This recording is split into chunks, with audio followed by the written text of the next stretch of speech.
Welcome back to the December housing update with my friend and colleague, Randy Williams, TBF Mortgage. And Mary Bartos. So let's jump right into it. So let's talk about, Randy, the 2024 forecasts. Home price forecasts from the top 8 financial institutions or industry pundits or whatever you want to call them are saying about a 1.5% increase next year. What do you think about that? I think if you look at this data, it was taken on November 30th. And then right after that, the Fed came out and announced that they have stopped raising interest rates and expect 3 drops next year. I bet you this goes up next month. Yeah, I bet you. I think you're spot on. Yep. You know, when they also talked about total home sales forecast, and we're thinking the same thing, right? Because it seems like a couple months ago, the average was about 4.7 million, and now the average is 5.1 million. Correct. And I think with the interest rates expected to drop and come back and peel back a little bit next year, more people are going to enter the buyer pool. It's just going to grow. Yeah. Grow. Yeah, grow and grow and grow. We love that. Yeah. Like grass. So here's your shtick, as they say. Yeah. Mortgage rates. Now this one was done November 30th. Correct. And what happened? Heavens opened with the mortgage rates. We finally got the announcement we were waiting for. You know, the Fed Yeah. came out and said, look, inflation has eased off to the level we like it. We are going to stop raising interest rates. We're going to level off for a minute. And next year, in an election year, Weird. who would have thought, right? Weird. Yeah, right. We expect at least 3 rate drops. That's awesome. That's awesome. Yeah. Hey, if you're looking to buy, this is a great time to buy before those rates because, let's face it, when rates go down, demand goes up, and then what happens to price? Prices are going to go back up because there's going to be a bunch more people in the market again, the people that can actually afford. So we're going to see about 15 million new buyers next year if rates peel back 1% like we think it's going to. So what does that mean for prices? Exactly what you just said. Going to continue to rise. Which I love that. Now, talking about that buyer demand, we're starting to measure this, Randy, with showing time. That is where we schedule our showings, as you know. Go online and look at what has happened in 2023. Showing traffic is actually above the pre-pandemic numbers from 19 back, and which is pretty incredible. Well, for those of us in the market, we see it too. Like it's in our everyday lives. Does this really surprise you? Population keeps growing, and the inventory still has not matched it. It's just not there. It hasn't. But another thing that I think impacts this, Randy, is the fact that where you could only see 1 or 2 properties and you had to jump in. Now you can really take your time because the interest rates have been higher and you've had some more selections to go in and take your time with that. So you wanted to see maybe, I don't know, if you're in a regular market, I've shown as many as 70 houses long time ago to one person before they came up with a choice. That's all getting reflected. I think that's true. I think you see more of that. However, I still get for those certain listings, and you have them, this, where it's still multiple offers. So it's not 100% that you can take your time, No. But you can more than you did back then, 100%. Absolutely. And let's face it, like you said, we are still getting multiple offers on well-priced properties. Yeah. Crazy. So what does our friend at Zillow say to us? Despite mortgage rates reaching 23-year highs, low inventory levels are spurring surprisingly strong competition. Depleted inventory stocks are gradually recovering, and price appreciation is slowing, but demand has remained resilient. And attractive and appropriately priced listings are moving quickly. So true. So true. We just said that. Yeah. If it's priced properly and it's attractive, they move fast. Otherwise, they might sit there, especially if you're priced too high. I think that is a thing that people kind of forgot about, at least in our second home market. Right. So what does Mike Lane of Showing Time say? Buyers and sellers remain active in every economic environment, including when mortgage rates are high. Buyers' demand to find a home they love will continue visiting homes with their agents. And as we mentioned previously, some sellers are reducing prices, which presents an opportunity for those buyers. Yeah. Agreed. I think there's a slide in here under affordability that will hit on that more about those price improvements. So let's talk about affordability. Yep. One is certainly the amount of money I'm going to pay month to month, and that is really a crazy part of the affordability. But you mentioned this before. Can I afford to buy my home And based on this percent change in home prices, Well, I think we said, can you afford not to?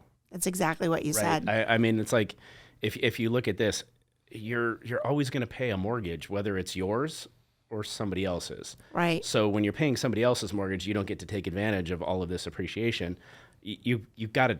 I mean, it's the one guaranteed way over time to build wealth in this country historically is to have some equity in your home. Totally. So however you got to get in, wherever you have to get in order to jump and take advantage of this, you just simply do. So 1991 is the first time they started measuring this, and that's why the data goes back that far. Right. And if you look at 306% nationwide, the South Central, which is I think we're in the South Atlantic, we've gone up 338% with percent of home. How can you afford not to? Like you said, I mean, you get in, you sit for a while. Granted, maybe they're not going to have those crazy pandemic increases, but still, you know that dirt is a great way and a place to put your money. Well, especially where we sit. I mean, every year, people up north where it's cold have worked their last day at their job or their last kid has gotten out of that house and they're done. They're done with that weather and they've vacationed here forever and they've always planned to put roots here and they're going to. So whether you buy a house now, you're always going to be able to sell it or rent it here. Love that. So, this is interesting, and we're going to show you what our numbers are a little bit later, but median days on market less than the pre-quote unicorn, those pandemic years, we're at, 50 days on market, where in the pre-pandemic, we were at 68, 64, 64.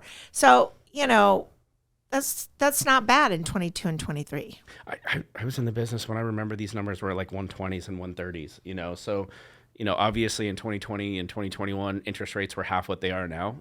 You expect that, but now as it's leveling off, that's still phenomenal. You bring it up and I have to say this story, but in 2010, which is when I got into the business, we had lots of issues those years as well. One was the oil spill that happened, so that was an issue. But I used to say to people, you can have a baby in the amount of time it takes to sell a house. So 270 days was not out of the question. It's just crazy. So let's talk about inventory. This is national numbers. You can still see inventory is down. It doesn't matter the number more so than, say the percentage. So we're seeing 30-ish% down from 19, 18, and 17 pre-pandemic numbers. But Randy, the thing that I wanted to point out to you, because I found this slide interesting, it came from NAR, National Association of Realtors, their 2023 profile of home buyers and sellers. And they said 74% were moving to be closer to family and friends. Believable, 100%. Right? And so in our market, we see that, like I just had a client that moved, they wanted to set roots up north and downsize here. So they did both. We see others that, move because the neighborhood became less desirable. In our world, that doesn't mean that there's crime and problems. In my world, I see that as I live in vertical living and I want to go to a single family home. For sure. Or I want to be I'm in a single family home and I want to go to vertical living because I want the lock and leave. So it can go, whatever desirable is, doesn't necessarily mean it's bad, you're getting shot at. Well, and that last slide it encapsulated everything. If you're a 500,000 listings short over the course of a nation, right, the population's not shrinking.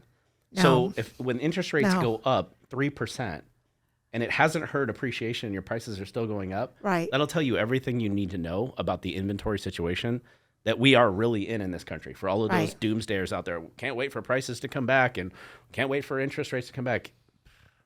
Interest rates are going to come back. Maybe not 3%, but they're going to peel back, right? Yeah, they're going to. I think we expect 1% next. It's an election year. Come on, and they did go up too fast. Yes, they will come back, but the minute they come back, there's 15 million new buyers that are back in the market that are your competition. Ready to scoop in. Yeah. So what's going to happen to home prices? They're not going down, guys. It's not going to happen. I love that. You just brought this up on home prices. Yeah. So this is a 49-year average monthly price improvement. And one of the things we wanted to show is it's very cyclical. It is dependent, on the month that you're in and when sales prices go up and when they come down.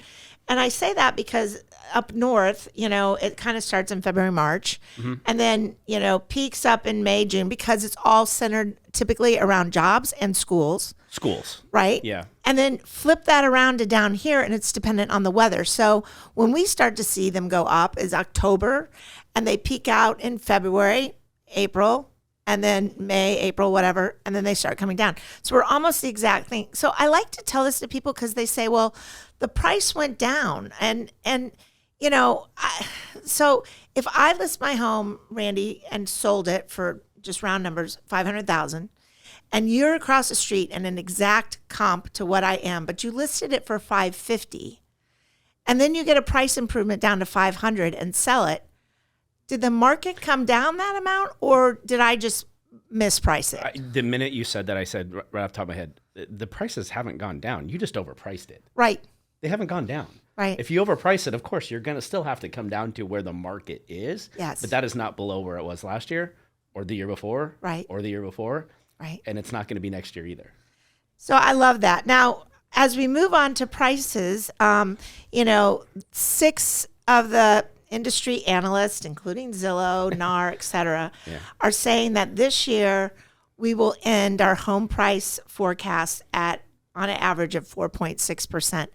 I don't know about you, but I can't find an instrument that's giving me 4.6% interest that isn't the stock market that's volatile. It outpaces inflation 100%. Yeah. And you're also paying down your principal, so it's a double whammy. The equity goes up. We can't afford not to. Yep. So let's talk about housing here in Southwest Florida. And I got a couple of slides, not a lot. I wanted to look at total sales, Randy, and I looked at just Naples in this one for a 12-month rolling because I wanted to keep the slide a little less. Okay. We are seeing an increase in prices, but not an increase in units, number of homes sold. So that's actually down, if you look back, rolling month, 16.3%. And somewhere in, middle of 21, was the highest number of sales, if you looked back, from that perspective, that we hit that month. So I put this out there to say, okay, we're not selling as many. Have prices gone up and we just can't afford it because interest rates are still too high? People don't know where they're going to go. That's the other problem. Like, what am I going to do when I sell my house because I got this really great rate? What am I going to do with that? So we're not quite selling as many, but our days on market are a little bit higher, 12-month rolling average. You can see the orange is Marco Island is 72 days. The next one down, I think, is the blue tealish color. That's 53 days, and that's in Naples. And then, Fort Myers and Cape Coral are below that. Still, that many days on the market, this is a average, not a median. Isn't that horrible? Well, I'll be honest with you, Mary. Like, I think you're probably a lot more qualified to talk about this, but I think some of this is counterbalanced with some of the overpriced stuff, the unrealistic people, and the other. Because I'm just trying to think of some of the clients that I have right now that I'm working with that are with your group. Yeah.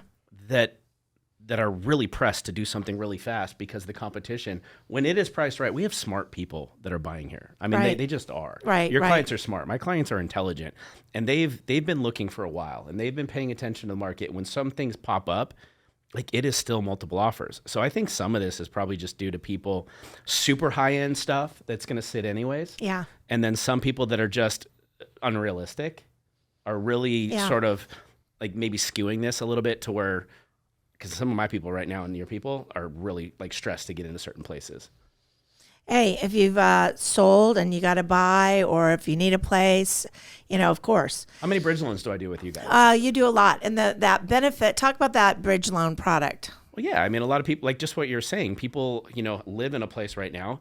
And a lot of times they don't want to have to wait to sell it. Right. To get it under contract. Because sometimes it's hard to get a contingent offer, even if it's contingent on a sale, to get it accepted. Right. So if they can write that non-contingent offer and they can take their time and not have to move and buy one and sell one in the same day, it's a really convenient product at a really good price. Like it just makes a lot of sense. And if you have equity in your home, I mean, let's face it, some of ours, that is their equity. That's where their, most of their assets are is in their home. Either that or they don't want to tap into their investments and get penalized for it. So Right. it's one or the other. It's both. It's Right. definitely both. We've had some of that too, where a lot of it's in, anytime you touch it, it's a taxable event.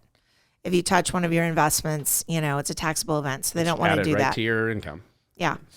Median price close. I like this with the rolling because you can see this, that they've been going up. So we don't have the gloom, doom, and despair, even though people might think they are. They're either flat in the last year or they're going up.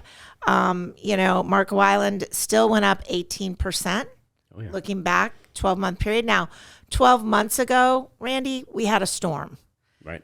And that, hiccuped a lot of things. So some of this maybe just, a little bit higher than normal because we took a little dip from that perspective. But, prices are going up. I always end this, Randy, with, is it time to move? I mean, we got a lot of good news, Mary. Like, I think everything that we just shared right there was positive, and we've been through the other side of things. Yeah. So, our job is to just try to educate you as much as we can. When mortgage rates peel back, more buyers are in. What does that do for people that are selling, and what's that do for housing appreciation? Those numbers are pretty easy to figure out. Right. They genuinely are. And we just happen to live in one of those areas that is just highly sought after, and it always will be because of where we are. I love that. On that note, we should say thanks for watching the market update this month in December. I'm Mary Bartos with the Bartos Group of Premier Plus. Randy Williams, TBF Mortgage. We look forward to seeing you next month.